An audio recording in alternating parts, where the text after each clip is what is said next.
안녕하십니까, 토마토입니다. 오늘은 한전 민영화 그 세 번째 시간으로 예상되는 전력 공급 구조 변화에 대해서 알아보도록 하겠습니다. 제일 우리 요즘에 이슈가 되는 게 역시 민영화죠, 그죠? 그래서 전기에 대해서는 민영화뿐만 아니라 전기요금이 얼마나 오를 거고, 또 우리가 미래 우리 산업의 방향, 나가야 될 방향인 에너지 전환과 어떻게 매치해 나갈 것이냐 하는 것들이 굉장히 중요합니다. 그냥 단순히 한전의 민영화만 이슈가 되는 게 아니라 우리의 방향인 에너지 전환이 과연 제대로 될 것인가와, 그리고 전기 요금이 어떻게 오르고 소비자들의 불만이라든지 이런 게 없이 가능한가, 뭐 이런 것들이 다 포함되어서 민영화가 이슈가 되는 것입니다. 그래서 특히 이제 전력 공급이 어떤 식으로 구조 변화가 되면서 민영화가 될 것인지 우리가 예상을 해보는 시간이 되겠습니다. 자, 자, 요즘 이슈가 많이 되고 있는 게 민영화입니다, 역시. 특히 이제 윤석열 정부 인수위에서 한국전력공사에 대해서 이제 적자가 많이 나니까 이걸 뭐 시장 경쟁 구조라고 이렇게 인수위에서는 이야기를 했습니다만 우리는 민영화로 받아들이고 있습니다. 그래서 하는 이야기가 이거죠. 한국전력공사가 항상 적자가 많이 나기 때문에 재정난에 많이 시달리고 있다는 거죠. 그렇기 때문에 이제 이 한국전력공사를 체질 개선을 해야 된다. 체질 개선을 해서 한전의 어떤 재정에 대한 어떤 건전성을 확보하겠다는 게 어떤 인수위가 내세운 근거가 되겠습니다.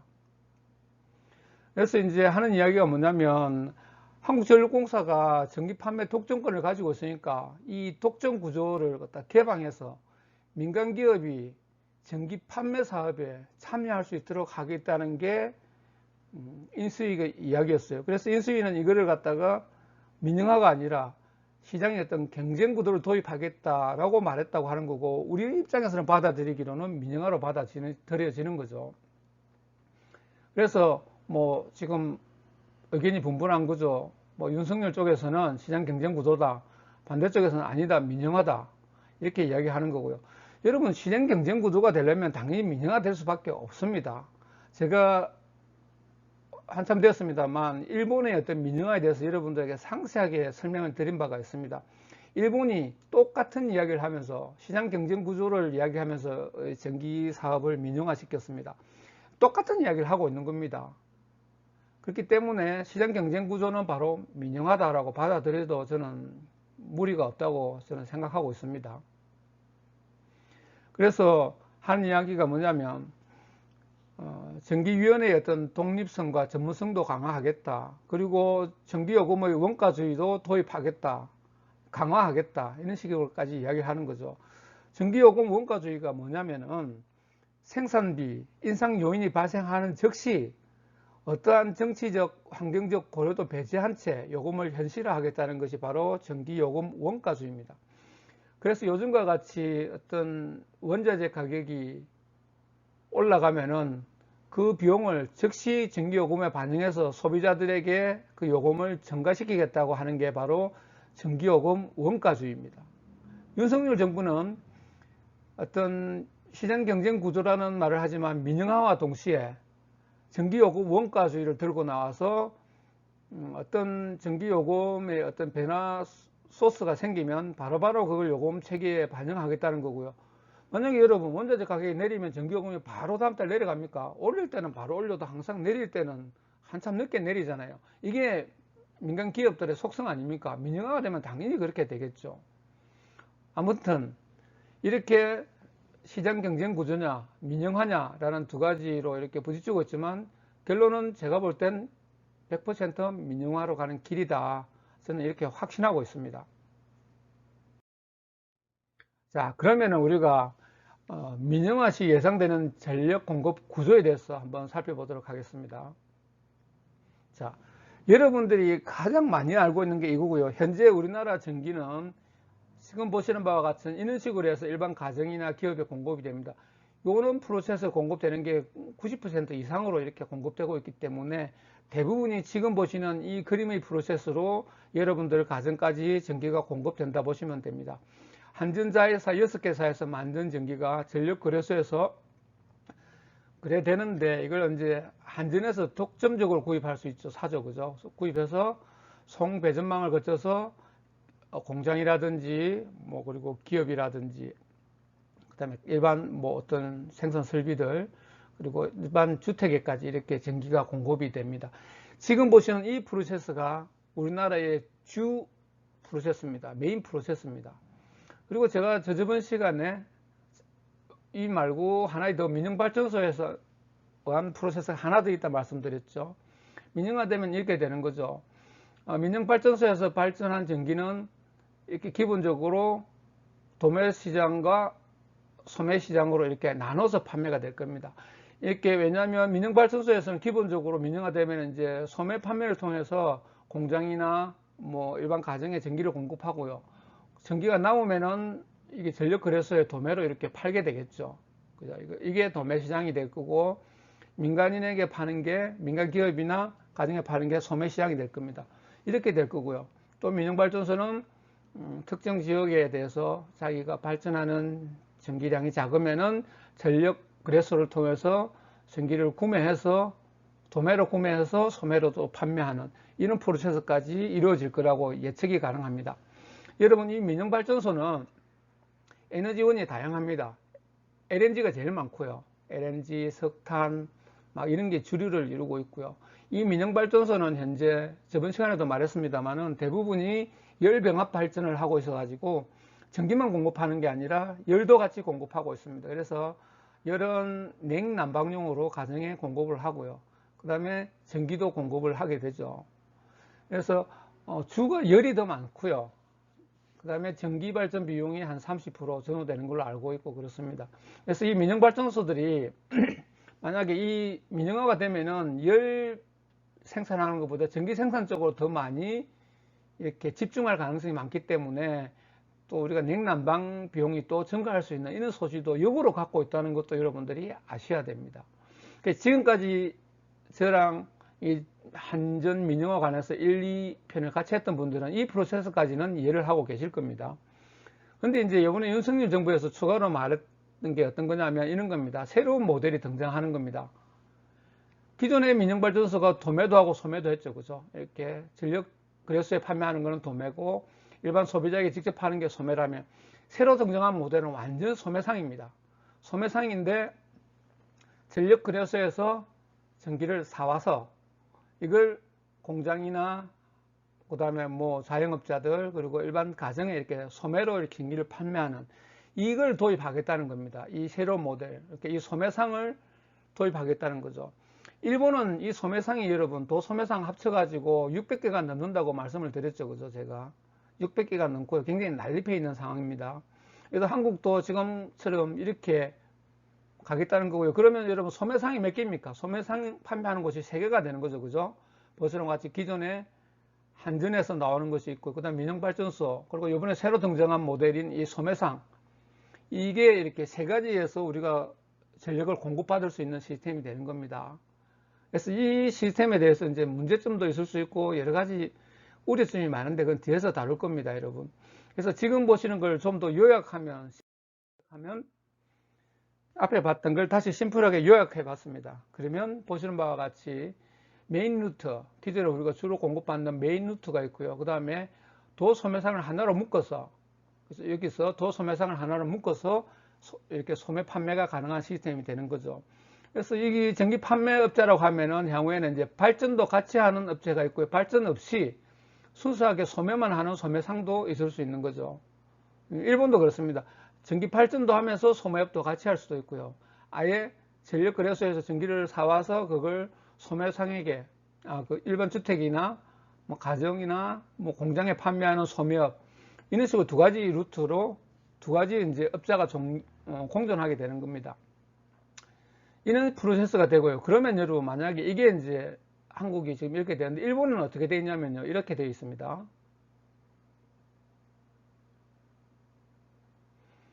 자, 일본은 지금 어떻게 되어 있냐면요. 지금 여기 제가 2군데 이게 물음표를 해놨죠. 여기 빨갛게 물음표를 해놨는데 일본은 이게 연결되어 있습니다. 물음표가 아니라 실제 이게 실선으로 이렇게 구성되어 있습니다. 일본은 발전소에서 이렇게 발전한 전기를 우리는 한전자회사 6개지만 일본은 10개의 메이저 전기 회사가 있습니다. 발전하는 전기 회사가 있고요. 이 메이저 전기 회사가 주로 전기를 이제 생산하면 이 생산된 전기를 메이저 회사가 직접 소비자에게 판매하기도 하고, 또는 소매상이 있어가지고 이 소매상이 직접 이렇게 이 전기를 구매해서 이렇게 소매를 하는 이 두 가지 시스템이 동시에 지금 양립되고 있습니다. 그래서 현재 일본은 좀 이 시스템이 발전되어 있어가지고 오키나와 사는 사람들도 홋카이도에서 생산한 전기를 사용할 수도 있습니다. 그리고 오키나와 사는 사람이 자기 지역 근처에서 생산된 전기도 살 수 있지만, 홋카이도 저 꼭대기에 있는 북쪽에 있는 홋카이도에서 생산된 전기도 살 수 있는 시스템까지 되어 있습니다, 일본은. 근데 우리나라는 과연 이렇게 만약에 민영화가 되면은 전기를 갖다가 나는 예를 들어서 한전전기를 쓰고 싶은데 우리 지역은 한전전기가 공급 안 되고 만약에 이렇게 소매상 전기를 써야 되는 시스템이 될 수도 있다는 거죠. 일본도 그렇게 있다가 이렇게 바뀐 겁니다. 몇 년 기간을 두고 이 프로세스를 만들어서 점차 바꿔간 겁니다. 이렇게 한꺼번에 우리나라가 예를 들어서 뭐 경남에 경남 통영 사는 사람이 강원도에서 생산된 전기를 쓸 수 있다는 보장이 없어요. 민영화된다 하더라도 내 지역 가까이 있는 어떤 전기를 써야 될 가능성이 많습니다. 그러면 그 지역 전기가 비싸거나 서비스가 안 좋으면 울며 겨자 먹기로 어쩔 수 없이 써야 되는 상황이 생길 수도 있다는 얘기죠. 다음 넘어가겠습니다. 자, 제가 하나의 예를 들고 여러분들에게 이제 이 문제점들을 보겠습니다. 자, 만약에 울산은 주위에 이제 원자력 발전소도 많고 근처에 여기 발전소도 많고 하기 때문에 그 한전의 전기를 다이렉트로 소매로 이렇게 구입할 수 있다고 가정을 하고요. 그 다음에 인천은 중간에 발전소가 많이 없어서 특히 어떤 민간 발전소에서 생산된 전기를 어떤 소매로 이렇게 구입해서 써야 되는 이런 상황이라고 봤을 때 이런 상황이 있다고 가정하고 제가 이제 이야기를 풀어 나가도록 하겠습니다. 자, 먼저 소비자의 선택이 가능한가? 예를 들어서 인천 사는 사람이 나는 우리 지역에 이 소매 전기 쓰기 싫다. 왜냐하면 서비스도 별로 안 좋고 안 좋을 것 같고 또는 회사 규모가 작아서 망할 수도 있을 것 같기 때문에, 그리고 전기요금이 이렇게 막 안정적이지 않고 올랐다 내렸다 변동이 심할 수도 있고 또 다른 지역보다 전기요금이 비쌀 수도 있기 때문에 나는 한국전력공사에서 제공하는 전기를 쓰고 싶다 했을 때 그 선택지가 가능한지, 그런 것들이 지금 명확하지 않기 때문에 이것도 굉장히 중요한 문제가 된다는 거죠. 내가 원하는 회사의 전기를 다 쓸 수 있느냐, 인천 사람이 월성에서 만든 원자력 발전소에서 만든 전기를 다 쓸 수 있느냐 하는 이런 문제점들이 발생할 수 있는 거고요. 두 번째는 전기요금 차이는 없느냐, 이렇게 되겠죠. 만약에 우리가 그 소매상을 두면 소매상들이 지역별로 경쟁하거나 아니면 전국적으로 경쟁하게 했다 쳤을 때, 지역별로 경쟁하게 했을 때는 우리가 울며 겨자 먹기로 그 지역에서 생산된 전기를 쓸 수밖에 없기 때문에 요금제도 우리가 그 전기를 공급받는 그 지역의 회사의 전기 요금제를 따라갈 수밖에 없을 거기 때문에 이거는 굉장히 반발이 엄청 더 심할 거라 생각하고요. 전국적으로 어느 지역에서 생산된 전기를 쓰든 그게 가능하다고 했을 때도 우리가 약정 요금제라든지 이런 게 있을 겁니다. 만약에 우리 회사랑 2년간 계약하거나 3년간 계약할 때는 뭐 전기 요금을 몇 프로 인하해 주겠다라든지 이런 것들도 가능하게 이렇게 아마 요금을 할 겁니다. 그래서 지역별로 회사별로 아마 요금제가 완전히 차이가 날 거라 생각을 하고요. 또 정부에서 말했다시피 전기요금 원가주의라는 걸 도입하게 되면은, 그리고 요즘같이 원자재 가격이 급격하게 상승하게 되면 그 원자재 가격이 전기요금에 바로바로 반영이 될 거라서, 예를 들어서 나는 우리 지역은 LNG를 쓰는 발전소 걸 쓴다, 우리 지역은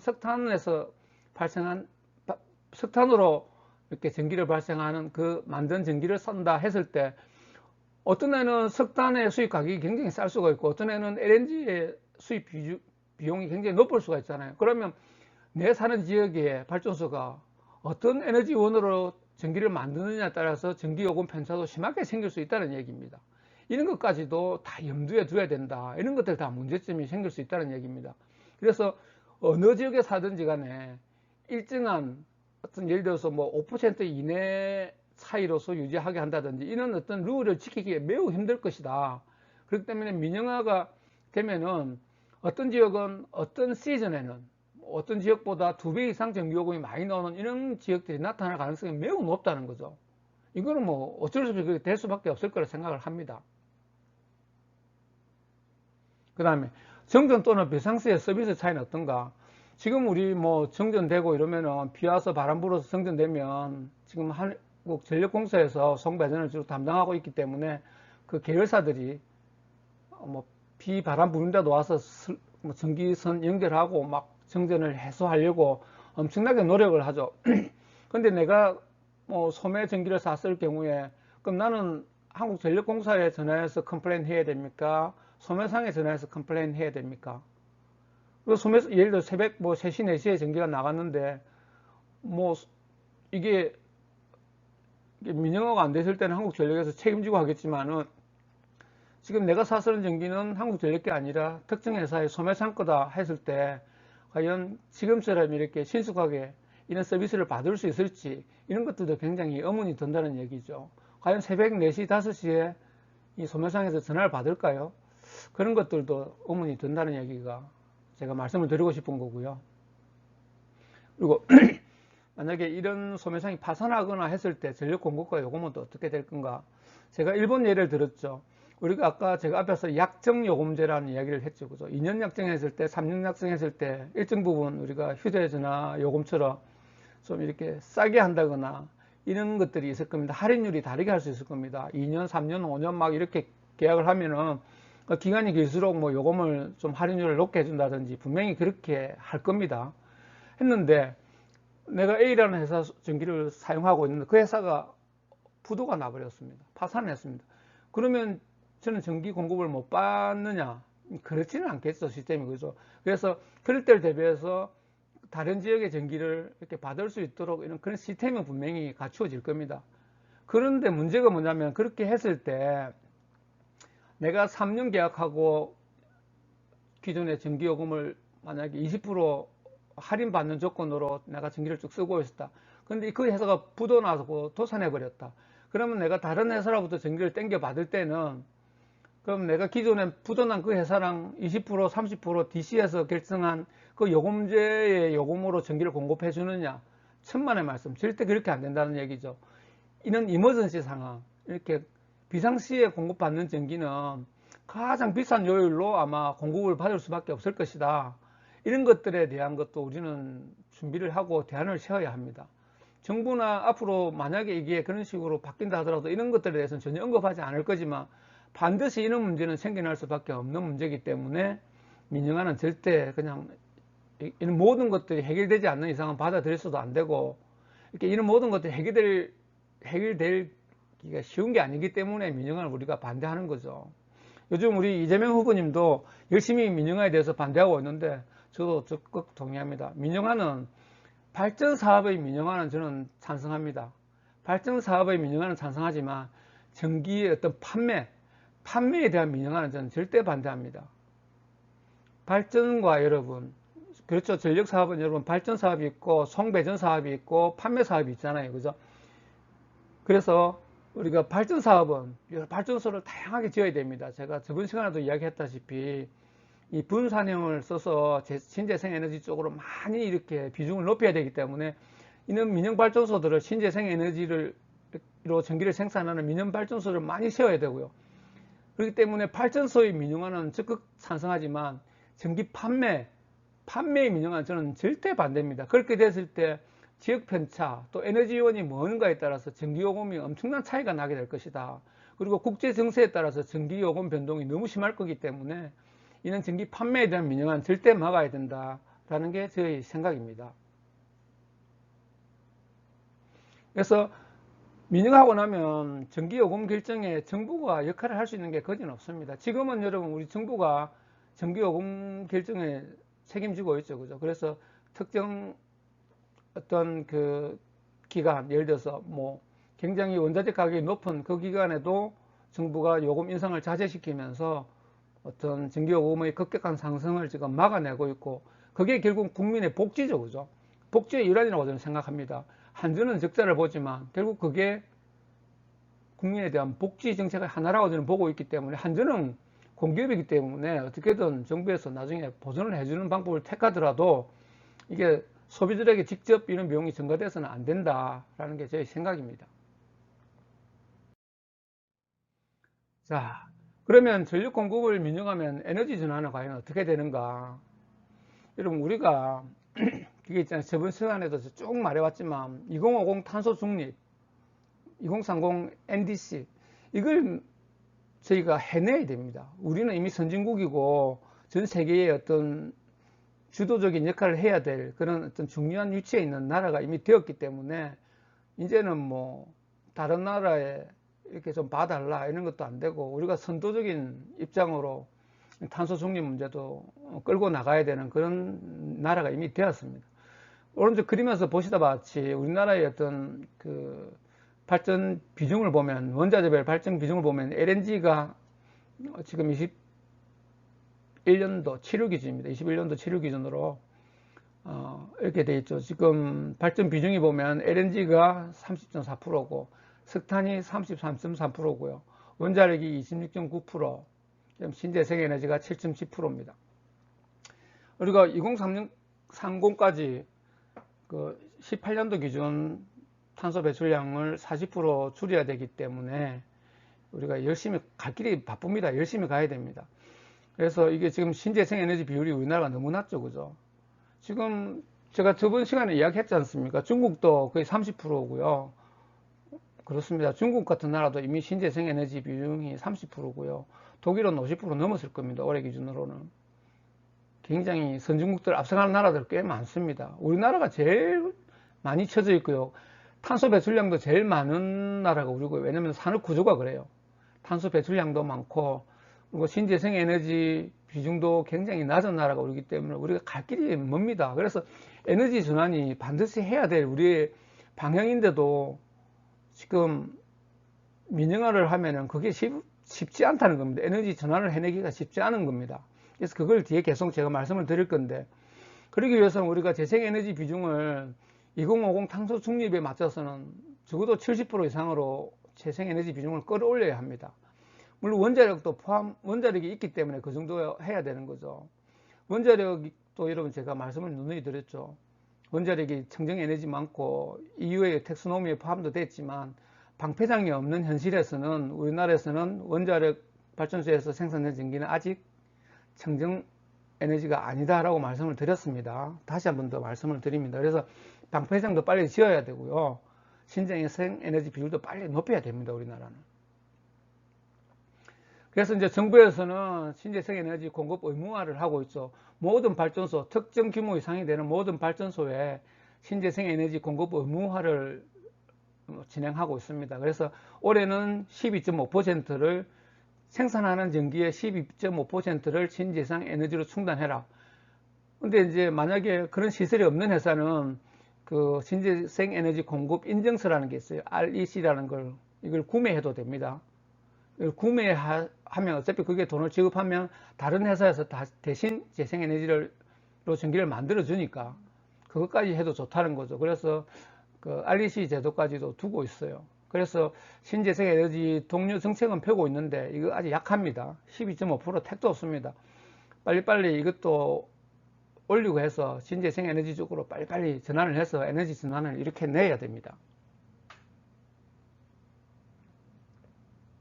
자, 그리고 여러분, 우리가 민영화를 하면 여러분 어려운 게 뭐냐면, 민영화 하기 전에 우리가 먼저 해야 될 게 전력계통의 미래형으로 만들어야 됩니다. 미래형, 즉 분산형에 적합한 구조로 변경이 먼저 이루어져야 됩니다. 제가 누누이 말했잖아요. 우리가 알리백이라는 것도 있고, 알리백은 여러분 잘 알다시피 뭐 2050년까지 특정 회사가, 우리 회사는 제품을 만드는데 순수하게 재생에너지만 탄소를 전혀 배출하지 않고 만든 생산한 전기로만 우리 제품을 만들겠다고 하는 게 알리백입니다. 그런 알리백에 가입하는 회사들이 점점 많이 늘어나고 있어요, 세계적으로. 그렇기 때문에 우리도 빨리 재생에너지만으로, 만약에 우리 회사는 알리백에 가입해 있고 우리는 그래서 외국에 예를 들어서 마이크로소프트 같은데 이런 부품을 수출하기 위해서 우리는 알리백을 이뤄야 된다. 그래서 우리는 재생에너지만으로 이렇게 제품을 만들기 때문에 재생에너지 전기를 쓰겠다고 했을 때 그걸 쓸 수 있는 어떤 시스템이 먼저 갖춰져야 되는 거예요. 거기 안 고쳐지고 만약에 민영화를 딱 해버렸다. 그러면 내가 인천에 있는데, 아까 인천에 회사가 있는데 거기는 LNG를 가지고 발전하는 전기를 내가 억지로 쓸 수밖에 없는 상태면 나는 알리백에 가입하고 싶어도 가입 못하는 거야. 왜냐하면 우리 지역은 LNG로 된 전기밖에 쓸 수 없기 때문에. 이런 시스템이 되어 있는 상태에서는 이 민영화가 돼서는 절대 안 된다는 얘기죠. 이해되시죠? 그죠? 그래서 내가 인천에 있지만 다른 지역에서 생산된 재생에너지를 끌어와서 쓸 수 있는 이런 개통이라든지 이런 전력망, 이 망이 다 구축되고 난 다음에 그 다음에 뭔가 어떤 전력 판매라든지 이런 민영화도 만약에 이야기되더라도 그때 이야기돼야 되지. 지금은 그런 거 이야기할 시점이 아니다. 지금 민영화를 먼저 해버리면 이런 모든 프로세스들이 엄청나게 꼬이고 비용이 훨씬 더 많아지고 복잡해질 거다. 그래서 지금은 시기도 안 이쁜 대로 해서도 안 된다라는 생각이고 이렇게 주장하는 거죠. 그 다음에 제가 신재생 에너지 비율을 70% 이상 끌어올릴 전환 대책이 우선돼야 된다고 말씀드리는 게 뭐냐면 우리가 2050년까지 탄소 중립을 이룩하려면 적어도 신재생 에너지 비율이 70% 이상으로 돼야 됩니다. 그러기 위해서는 민영화를 먼저 해버리면 여러분, 민영화를 먼저 해버리면은 이는 신재생 에너지 비율을 70% 끌어올리는데 엄청나게 돈이 많이 들 겁니다. 정부가 엄청나게 돈 지원을 많이 해야 될 거고요. 이는 민영화하기 전에 그래서 미리 이런 망 구축이라든지 이런 시스템, 가상발전소 같은 이런 것들 구조를 갖다가 다 완벽하게 네트워크를 구성하고 시스템도 만든 다음에 그 다음에 뭔가 이야기가 돼도 어떤 들어줄까 말까 하는데 지금 그 어떤 것도 안 돼 있는 상태에서 당장 전력 판매를 민영화 하겠다고 하면은 앞에 말했다시피 내가 특정 에너지를 쓰고 싶으면 못 쓰게 되는 이런 상황이 오면은 이건 의미가 없고 오히려 더 우리나라 경제를 망치는 것밖에 안 된다는 얘기죠. 다시 한번 말하지만 여러분 그 발전 원별, 발전 단가를 보면 우리나라는 아직 태양광이라든지 풍력 발전 비용이 더 높습니다. 원자력보다. 그런데 세계적으로 보면 여러분 풍력이라든지 태양광 발전 비용이 훨씬 싸죠. 1kW당 발생 비용이 훨씬 쌉니다. 우리나라도 빨리 신재생 에너지 쪽에 이렇게 기술을 더 발전시키고 정부가 더 많이 이렇게 어떤 지원과 이렇게 투자를 한다면은 기업과 정부가 투자를 한다면은 우리도 재생에너지 비중이 증가시키면서도 발전 단가를 낮출 수 있다는 거죠. 그렇게 되면은 우리 국민들도 더 저렴한 비용으로 전기를 쓸 수 있고 비용이 저렴해지면 그때 민영화 시켜도 된다는 거죠. 지금 이렇게 비용이 높고 그리고 에너지 전환이 시급한 상황에서 민영화 이야기를 꺼내는 건 시기상조일 뿐더러 국민들 전기요금 부담만 상승시키고 우리의 어떤 방향인 에너지 전환에도 걸림돌이 될 뿐이라는 얘기입니다. 그래서 만약에 민영화 이야기를 꺼내더라도 2050년 이후에 우리가 재생에너지 비율도 70% 이상 끌어올려서 전력 어떤 생산하는 발전 단가를 많이 떨어뜨리고 난 다음에 민영화하면 그래도 그때는 어느 정도 이야기가 될 수 있지만 현재로는 전혀 민영화를 이렇게 이야기할 상황이 아니다. 그래서 우리는 먼저 민영화 이야기를 먼저 꺼내기 전에 에너지 전환 대책을 먼저 세우고 그 분산형 어떤 구조를 빨리 가서 어떤 전력망 구축을 촘촘히 해서 우리가 어느 지역에서는 내가 원하는 전력을 내가 재생에너지를 쓰고 싶으면 언제든지 재생에너지 100% 쓸 수 있는 그런 망 구축부터 먼저 하는 이런 것들이 진행돼야 된다라고 저는 이렇게 주장하고 민영화는 아직까지 어불성설이다. 에너지 전환이 더 큰 문제고 우리의 미래다. 우리 이재명 후보가 대선 후보 때 늘상 하던 이야기 아닙니까? 에너지 고속도로, 에너지 고속도로. 지금도 민영화 반대를 적극 주장하고 계시죠. 민영화 이전에 에너지 전환이라든지 재생에너지 대책을 먼저 세우는 것이 훨씬 더 중요한 정책이고 그런 방향으로 가야만 한다고 저는 강력히 주장하는 바입니다. 여러분 시청해 주셔서 감사합니다. 구독도 부탁드리겠습니다.